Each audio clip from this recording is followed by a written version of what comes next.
All right, y'all. So I'm gonna just jump right in. Today is story time. Felt like doing a story time. My sister actually talked me into it. As you can see, it's gonna be something serious because I had to order me a damn margarita before I even start this. So bear with me if I have to take a little sip or two. But I'm doing this story time because a lot of women go through it, at least in the Black community. And we are taught to sweep it up under the rug. And I am at the point now where I am over it. It happened to me a long time ago, and I can talk about it now. And I want other women to know that it ain't your fault. So today's story time is when I was sexually assaulted on Christmas. So I'm gonna try my best. I purposely didn't wear no makeup just in case I start boohoo crying. I ain't got time to be wiping all that damn makeup off. So I look like shit today, so get with it. If you don't like it, you can exit, stage left. I don't care. I'm just putting my truth out there. All right, so I was about, let me see. I was about 15, 16. No, I was about 16, 17 years old. And I had this favorite uncle. He was married into the family. And we used to play video games all the time. And I just thought that was my uncle playing video games with me, right? He never tried anything suspicious or anything like that. So this one year, Christmas, we spent at my grandmother's house in Clayton, North Carolina. It was me, my sister, my grandmother, my aunt, my mother, and her boyfriend. Well, I remember that year I wanted a pager. That was when the pagers was hot. I wanted a pager and a cell phone. And I never forget it. I got it. My aunt got it for me. And it was wood grain. That thing was bad. It was wood grain. I thought I was the shit. I ain't have nobody's cellular service, but I was walking around the school with that bitch on my hip. Hit me on my pager. Mama was not letting nobody call me. But anyway, so it was wood grain. And I think it was a Nokia phone. So, after everybody opens up the Christmas presents, this is Christmas Day now. After everybody opens up these Christmas presents, my mom and her boyfriend go to their hotel or whatever, because the house ain't big enough for all of us. So they go to their hotel. So what's left is me, my sister, my grandmother, my aunt, and her husband. We all stay there. And I remember my grandmother being in the living room sleep. My aunt, I know, was in another room, but before we even get there, I remember me and my little sister was in the bed, and my uncle was in the room with us, and I remember we was watching Showtime at the Apollo. And I remember the last thing I knew, we fell asleep. So me and my sister fell asleep in the bed, and I wake up. You know how you sleep? So I'm gonna demonstrate, right? So I would sleep, like that, get my good Z's in.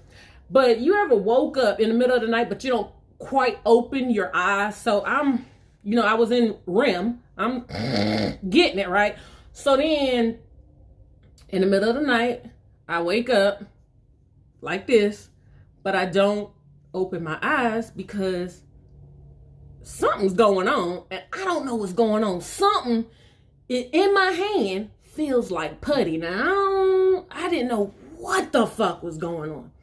And I remember this thing. It was this hand. It was my right hand.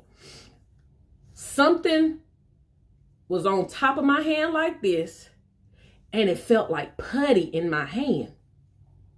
Couldn't figure out, but something was controlling my hand. Somebody was controlling my hand. And I couldn't make out what it was because I was a virgin. I had never done anything. So my hand's getting sweaty as I talk about it now. Oh God.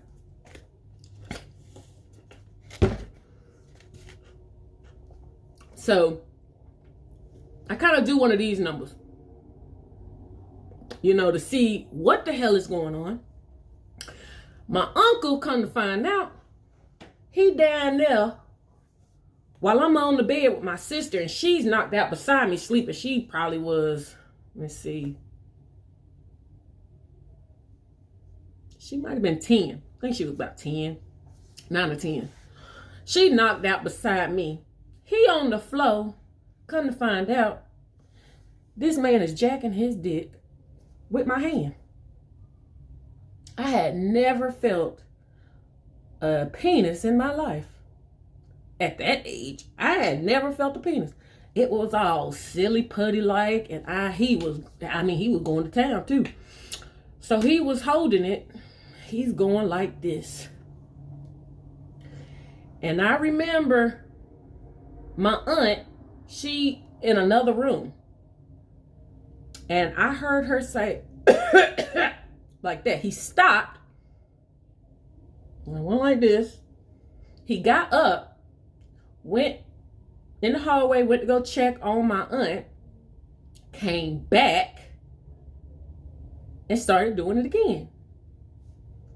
After he checked on her, he took my hand, put it right back down his pants, and went back to work. So I pulled one of these numbers on.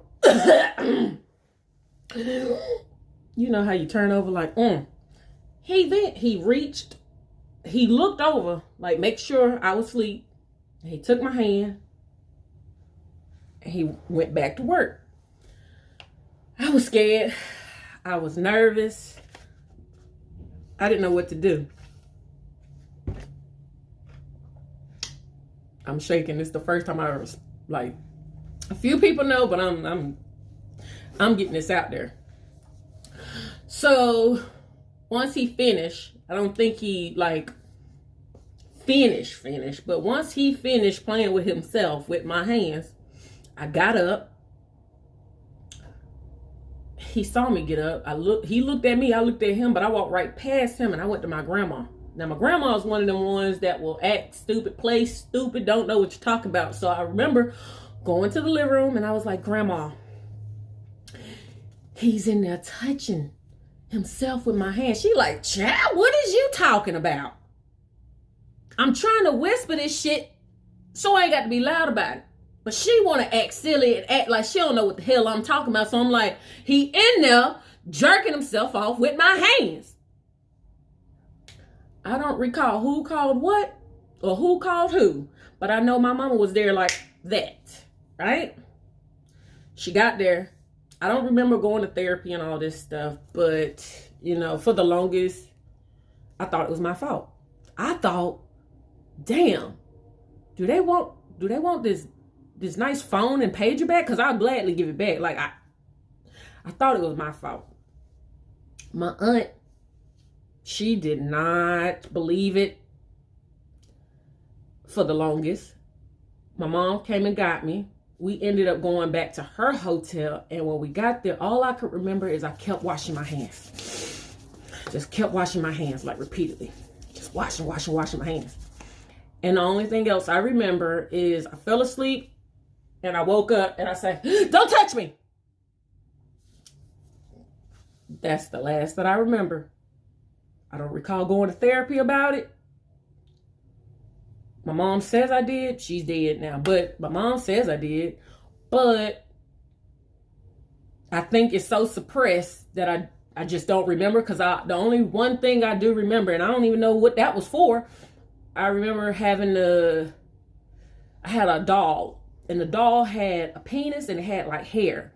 And I don't know what that was for. It could have been for that. Like, show me where, did anybody touch? I don't know. But that's all I remember is a doll with a penis. It was black and it had hair.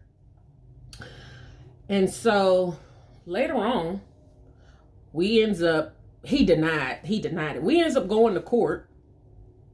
And he got people in his family testifying for him like, oh, he would never. I'm like, yeah, he did. Because if he didn't, because their excuse was, oh, he thought you was his wife. He thought maybe, or this is something that they do under the covers, that they be playing with each other. Oh, he thought that was me. No, bitch. No, he didn't, because you coughed and he got up and he went and checked on you. And then he came back and did it again. So he ended up getting on the sex offenders list. But that was before, I guess, they made everybody stay on there for a long time. He only had to stay on there for maybe a few years and then he got off. but I don't talk to him no more. He lives in North Carolina, but he's off the sex offenders list now. He done did his time, but who knows? I don't know. But that is my truth. And for the longest, like I said, I thought it was my fault because it happened twice. There is a part 2 to this shit. There is a part 2. Please comment if you would like the part 2 because some shit popped off after court. So I thought it was my fault, and I thought because those were expensive gifts that I owed him something or something. It don't make no sense. But in the black community, when that happens to us, we're taught like to sweep it under the rug and shh, don't tell nobody, keep it in the family, don't you dare say nothing. But luckily my mom believed me. She took action right then and there, but we never talked about it. I think later on down the road, my sister thinks that my aunt somehow was jealous of me, like as if I asked for this. So I've always been the black sheep of the family. I've always been overly developed, and when you're overly developed, they think automatically like black girls are fast. And we're not. We just got ass and titties. Can't help that. You know what I'm saying? But they sexualize us and then they protect the offender. Like, shh. Don't you let this stay in the family. Don't you tell nobody else that Uncle such and such did this to you. Y'all need to know so that Uncle such and such don't do that to y'all kids. But then again, who am I? I am shaking like shit. But other than that, that is my story. I shared it because I have been through a lot of shit. And where I'm at right now, I have overcome a lot. And I want y'all to know out there that it ain't your fault. Do not let that determine your future. You can be whatever the fuck you want to be. Don't worry about what people say. And go out here and kick ass. That's all I want to tell y'all. So, I know a lot of y'all done been through this. So, just keep your head up. And somebody's parked at my house. Don't let it deter y'all. Please. I let it deter me for the longest. And